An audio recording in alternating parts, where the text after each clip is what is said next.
Halo teman-teman property owner ya, pemilik properti, kembali berjumpa dengan saya Willy Steven di channel Deal with Willy. Ya, memasuki bulan April 2025 ini ya, selesai lebaran ya. Nah, kita lagi rame-ramenya dapat info ya soal PBB ya, terutama buat teman-teman yang ada di Jakarta ya, PBB yaitu pajak bumi dan bangunan ya. Nah, sudah terbit, sudah bisa dibayarkan. Nah, yang lagi rame adalah banyak teman-teman kita ya, siapapun ya yang punya rumah, apartemen, tanah dan lain sebagainya ya, pada ngeluh berat, terutama di media online ya, sosial media online ya. Nah, apa sih yang mereka keluhkan? Karena naiknya nggak kira-kira ya, bahkan ada yang mengakui ya bahwa kenaikannya itu lonjakannya bukan 5%, bukan 10%, tapi bisa 50% bahkan lebih. Nah, saya coba jelaskan ya, kenapa sih PBB itu angkanya selalu naik, dan sebenarnya bagaimana nih kita bisa memanfaatkan ya insentif atau fasilitas yang diberikan pemerintahan ya, supaya kita bisa mendapatkan ya atau membayar PBB-nya sehemat mungkin alias semurah-murahnya ya. Oleh karena itu jangan lupa ya untuk tonton sampai habis ya, pastikan juga like dan subscribe dulu ya channel ini, aktifkan lonceng notifikasinya supaya kamu tidak ketinggalan info properti dari saya di video selanjutnya.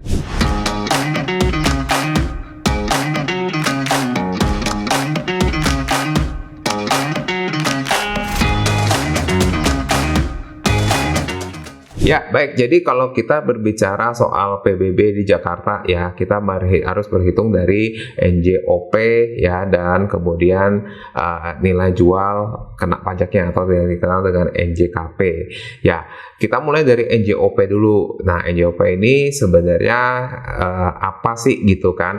Itu adalah nilai atau harga propertinya yang berdasarkan dihitung dari Pemda DKI ya.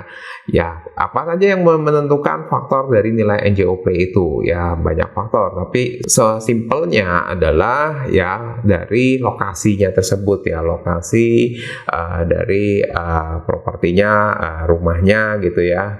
Ya, termasuk apartemen juga ya, kemudian juga peruntukan dari propertinya itu sendiri ya. Tentu akan berbeda kalau untuk sebagai rumah tinggal atau usaha ya. Kemudian selain itu ya, kalau kita sudah dapat NJOP-nya yang dihitung juga ya berdasarkan luas dari tanah dan bangunannya ya, kemudian kita berhitung berapa besar dari NJO PTKP-nya, yaitu yang disingkat dari nilai jual objek pajak yang tidak kena pajak ya.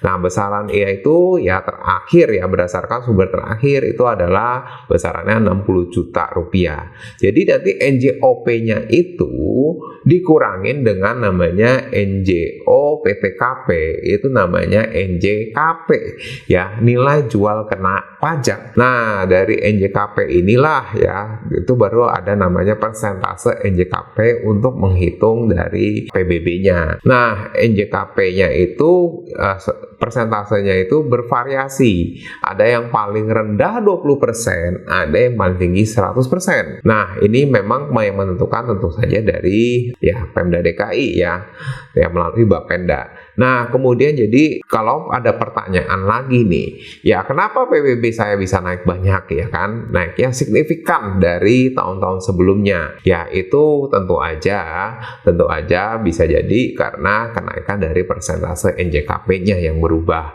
Ya, tentu saja dengan pertimbangan dari Pemda. Jadi itu yang harus dicek dulu ya. Tapi tentu aja ya, kalaupun teman-teman yang NJKP-nya naik banyak ya tentu aja masih bisa memanfaatkan insentif juga ya, termasuk pembebasan ya mungkin ya bagi mereka yang bisa berhak mendapatkan. Nah, tadi balik lagi ya, kalau sudah dapat NJKP-nya itu biasanya baru dikalikan 0,5% baru dapat angka PBB-nya. Nah, sekarang kalau kita sudah bahas tentang PBB-nya, nah kesempatan apa ya sih yang bisa kita dapatkan? Yuk kita langsung mulai membahas satu persatu ya, bahwa per tahun 2025 ini ya tentu aja Gubernur DKI Bapak Pramono Anung ya itu sudah menandatangani insentif-insentif yang diberikan perhatikan. Yang pertama adalah ya untuk teman-teman yang NJOP-nya maksimal 2 miliar rupiah ya, itu berhak mendapatkan pembebasan pokok PBB ya, termasuk juga rumah susun, dalam hal ini apartemen yang yang maksimal ya 650 juta. Jadi kalau nilai NJOP-nya di bawah 650 juta ya tentunya bebas dari bayar PBB. Nah, kemudian tentu aja persyaratan selanjutnya adalah wajib pajak orang pribadi. Nah, tapi pembebasan PBB ini tidak berlaku ya untuk kalian yang punya objek properti ya, objek pajak dalam hal ini properti lebih dari satu, dan berarti PBB yang bebas ini hanya salah satu saja dari objek pajak tersebut ya yang memiliki nilai NJOP paling tinggi per tanggal 1 Januari 2025. Ya, kemudian syarat lainnya adalah NIK sudah tervalidasi di akun pajak online. Ya, tapi selain pembebasan itu juga ada insentif lain seperti pengurangan pokok pajak tahun 2025 ya.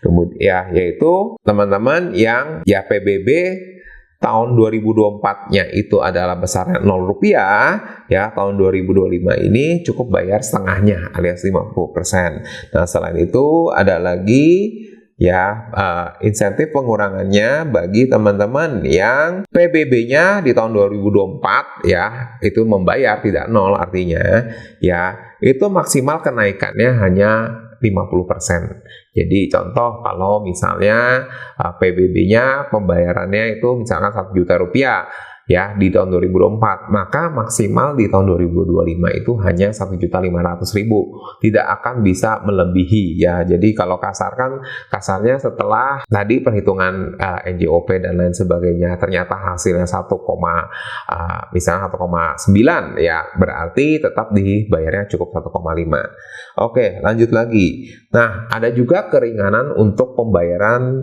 PBB tahun 2025 ini, seperti yang pertama ya diskon 10% untuk pembayaran sampai maksimal 31 Mei 2025.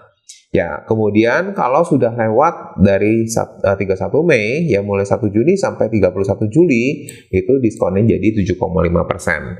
Nah, kemudian ada juga ya diskon 5% untuk 1 Agustus sampai 30 September. Ya, kemudian juga buat kalian ya yang punya PBB terutang ya baik 2020 sampai 2024 ada diskon 5% sampai maksimal 31 Desember 2025. Nah, untuk PBB yang tertunggak di 2013 sampai 2019 itu ada diskon 50% juga ya, 50% sampai 31 Desember. Dan untuk PBB 2010 sampai 2012 itu ada keringanan 25% ya sampai tanggal 31 Desember. Ya, kemudian juga ada pembebasan sanksi administratif bagi wajib pajak yang membayarkan angsuran PBB dari periode 8 April sampai 31 Desember ya. Jadi ada pembebasan bunga angsuran. Nah, kemudian juga pembebasan sanksi berupa bunga terlambat bayar ya untuk yang 2013 sampai 2024. Ya, jadi ini kesempatan bagus juga buat teman-teman yang punya tunggakan PBB ya, terutama dari tahun-tahun sebelum tahun 2025 ini ya. Jadi manfaatkan untuk bersih-bersih tunggakannya ya, karena tidak ada denda, tidak ada bunga ya, dan malah ada keringanan juga ya, seperti itu ya. Ya, tentunya pembayaran PBB ini, tertib pembayaran PBB ini sangat kita perlukan ya untuk bisa memastikan aset properti kita ini juga liquid ya, artinya bisa ketika kita perlu melakukan penjualan untuk mendapatkan uang ya, kita bisa melakukan penjualan dengan lancar ya, termasuk kita menerima uang hasil penjualan dengan utuh ya, tanpa kita harus membayar denda dan sanksi-sanksi lainnya.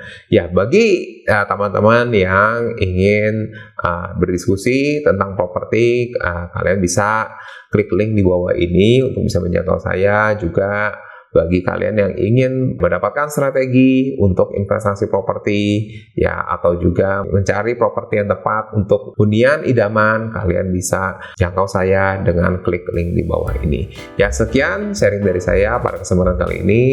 Terima kasih dan bye-bye.